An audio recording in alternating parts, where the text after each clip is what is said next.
Hello, good people of YouTube. Mountbatten here. And unexpectedly, this morning, Thursday, the 2nd of September. Sorry, it's September now. It's not August anymore. The week's been a mess for me, of course, with Ida and all. But anyway, today, the apology that we have been waiting for, that many deserve, has finally been released from Wargaming. And it's a lot to get through. It's a big ol' multi-paragraph, multi-page apology. Something that we were probably expecting when they announced they were going to release a statement on the whole CC situation. And it took them the weekend, then a day or two to release that paragraph and a half.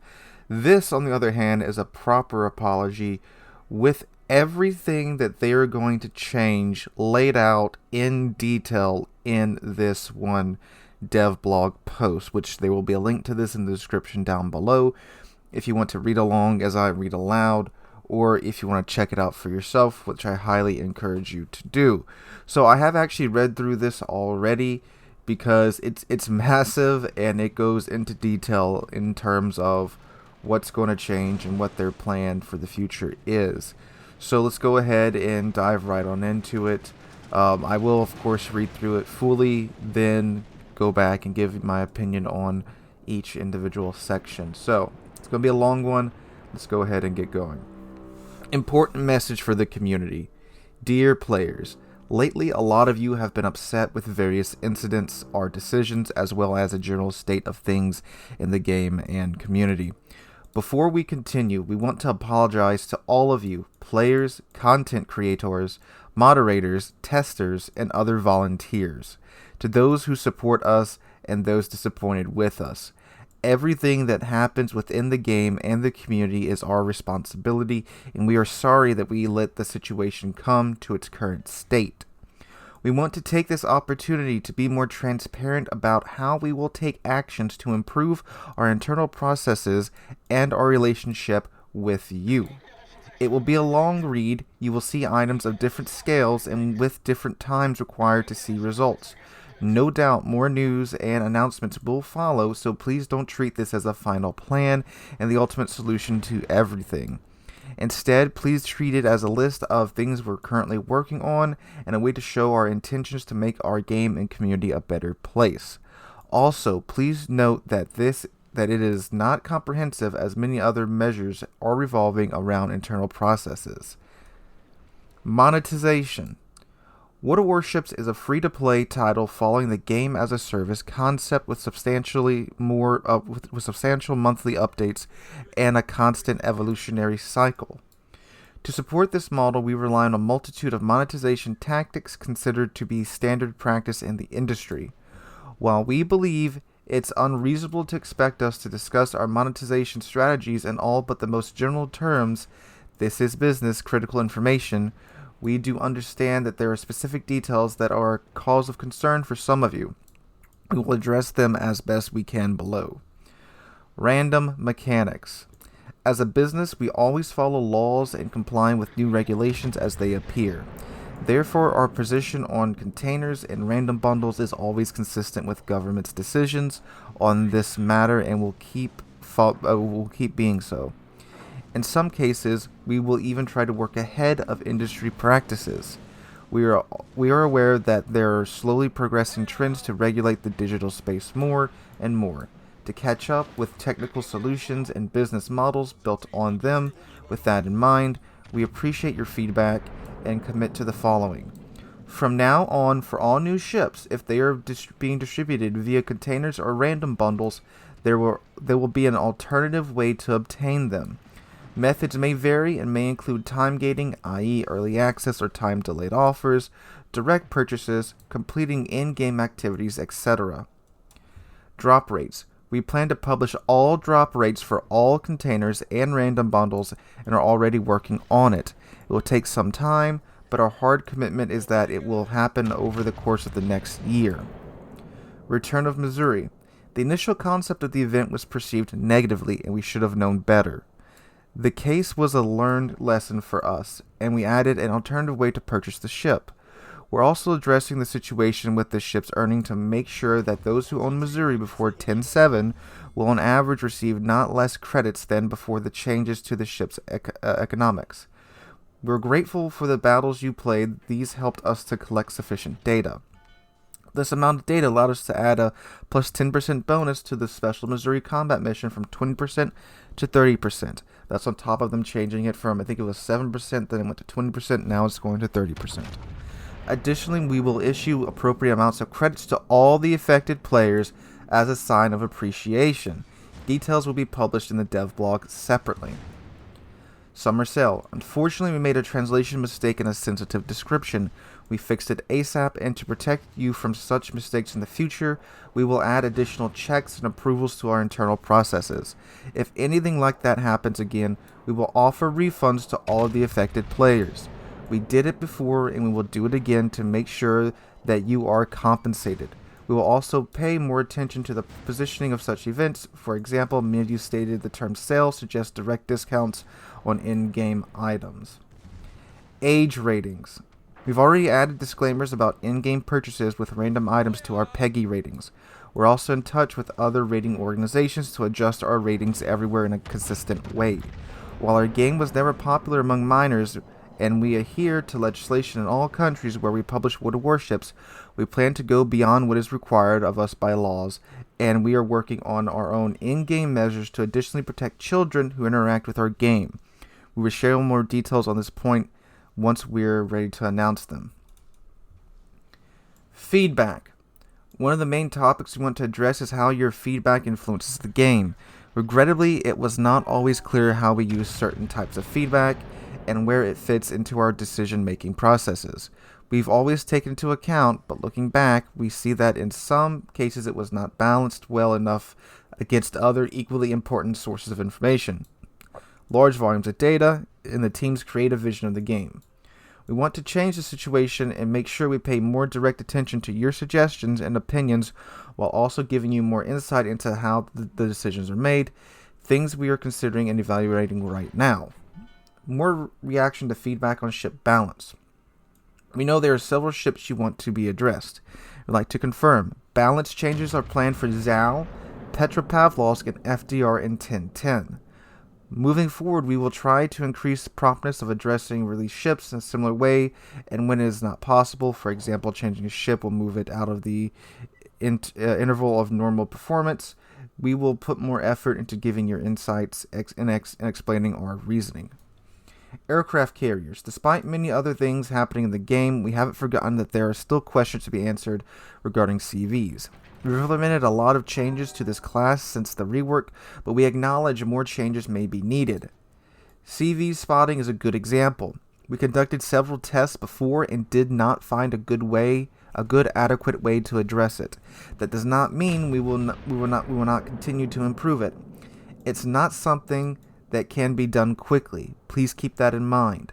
Another common question is regarding odd tier carriers, which were previously mentioned as support CVs.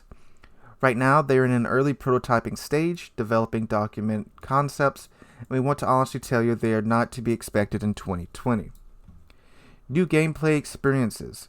We will keep evolving the game by introducing new game modes and mechanics, both fiction and history-based. For example, in 10.8, we will have a new mode, Convoys, inspired by historical events. We'll keep exploring new game modes and in the future, it's one of our priorities. Expanding permanent types of battles, primarily random battles, with new modes is also one of the long-term goals to keep the game fresh and entertaining. However, creating a mode suitable not just for short gaming period, but for a permanent presence with high replayability is a much bigger challenge, so it takes many more tries and effort. Maps.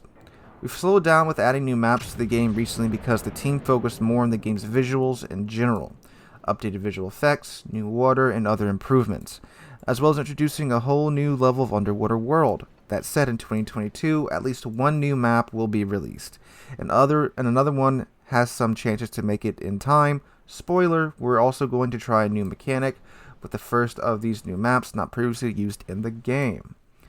Operations. CV rework rendered a lot of AI-related internal tools obsolete and made working with AI aircraft-related stuff very difficult or impossible. Right now, we're in the process of removing this obstacle. It's being worked on for many reasons, not just for the sake of operations, but one of the benefits we will have when this project is done is that we will be able to return some of the old operations in 2022. There are plenty of other things we know you're interested in, and quite a lot of them are being worked on in different stages of development.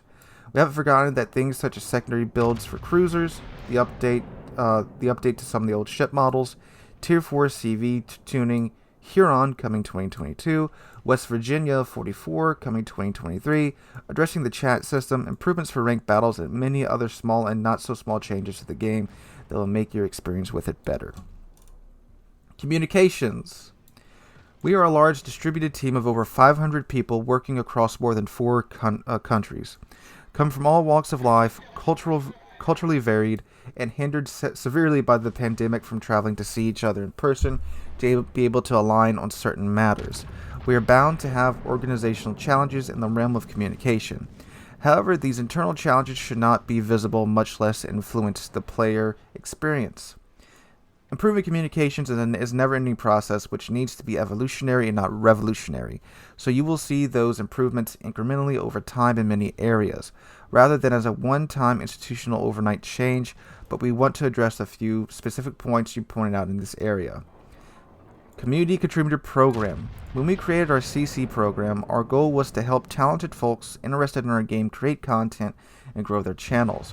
Right now, it's clear that a lot of things in the program do not work as they should, which leads to frustration and failed expectations, even though some other parts are running well. We will update the program both in terms of rules and the way we work with it internally. We expect to have some sort of internal plan and first action points ready for the second half of September, and then proceed with the changes this autumn. Future of the game. We'd like to offer you a deeper look into the future of the game. Right now, we have dev blogs where we basically announce everything that comes to Super Test, and the Waterline series, Waterline Updates. To complement these and expand the horizon of events, we want to share a general roadmap with you of what you can expect to see in World Warships in the far future. It will give you an idea of what we want to focus on, but please keep in mind that things can and will change. At the same time, we want to show the progress World Warships achieves. The game evolves a lot each year, and it will make it easier for you to follow what we are doing. Communication quality. There have been a lot of communication mistakes and incidences on our side recently. While mistakes always happen and we're all human, we acknowledge that we need to improve in this area. We've already launched a full internal review of all related processes. We want fewer mistakes and translation errors, more answers, and productive conversations. We want to improve the way you interact with us in any place, be it forums, customer support, Discord servers, or official streams. General transparency. We need to work hard on it. On the one hand, we need to pay more attention to the community sentiment. On the other hand, we have to be more transparent and explain our positions. We will create a series of publications to make our development process more transparent and to show the logic behind what we do. For example, players did not understand why the last torpedo bug took 2 updates to fix, while a CV bug, plane losses at 9.9, was fixed almost instantly. They are in fact very different. The CV bug was fixed by quickly adjusting some parameters, while the torpedo bug involved game logic. And even though it was technically fixed within a week, it had to go through all the regular quality assurance processes. Deploying such changes through a hot fix is extremely risky to the game. This should have been communicated transparently, and we will do our best to do so in the future. In-depth communications and insights. While it's necessary, we will use more specifics and provide deeper explanations of our decisions.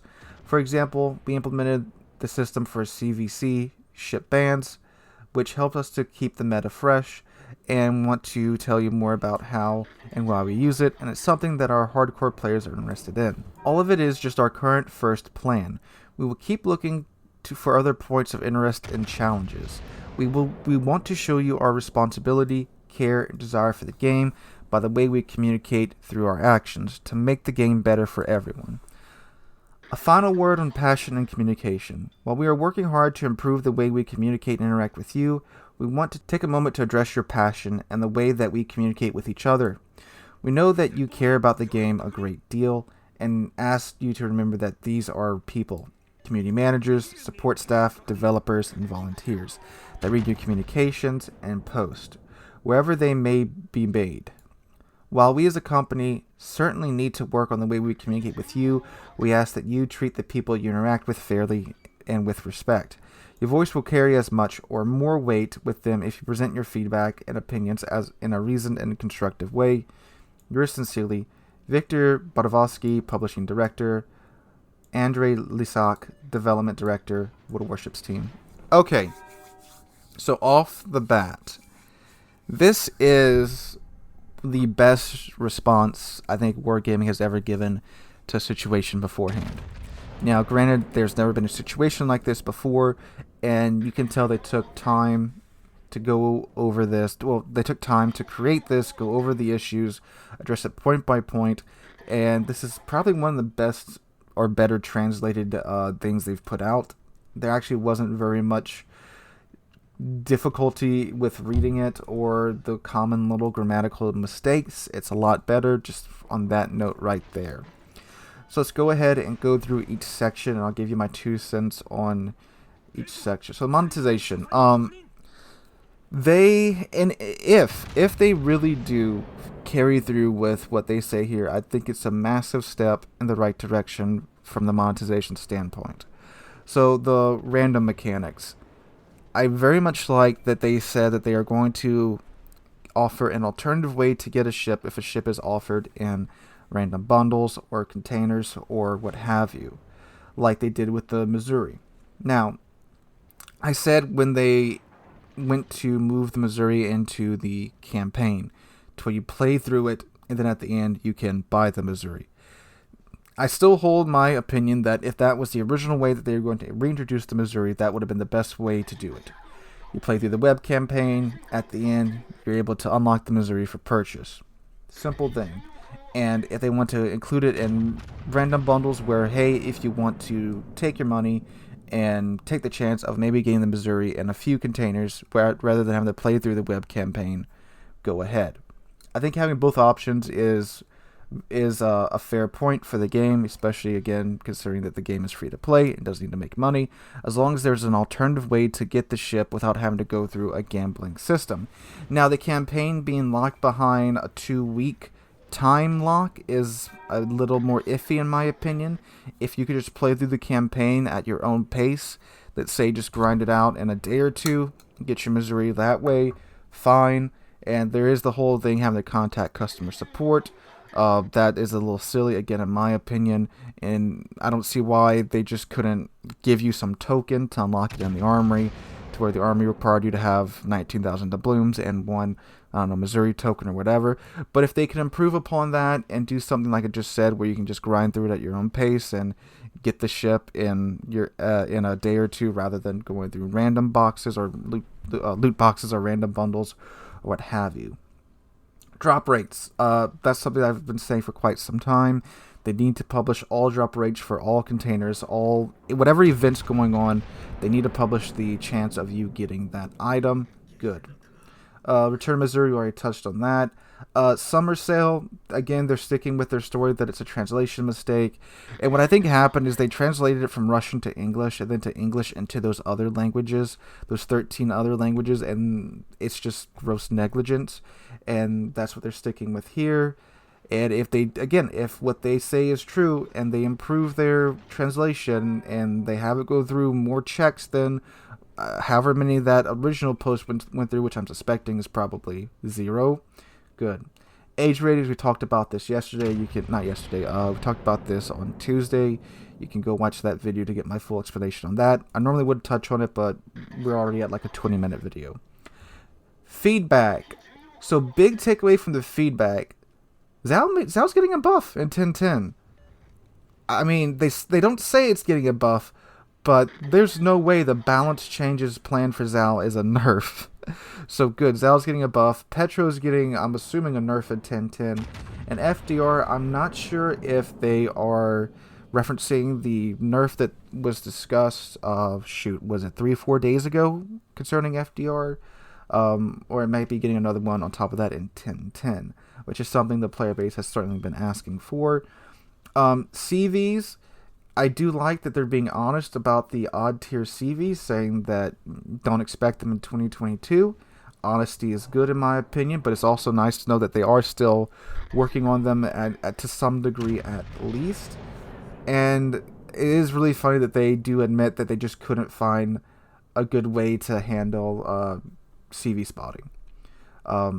It's and if you weren't following the whole CV balancing fiasco after the CV rework, they did try several things to rein in CV spotting, but it just couldn't work because just the concept of a player-controlled squadron of planes.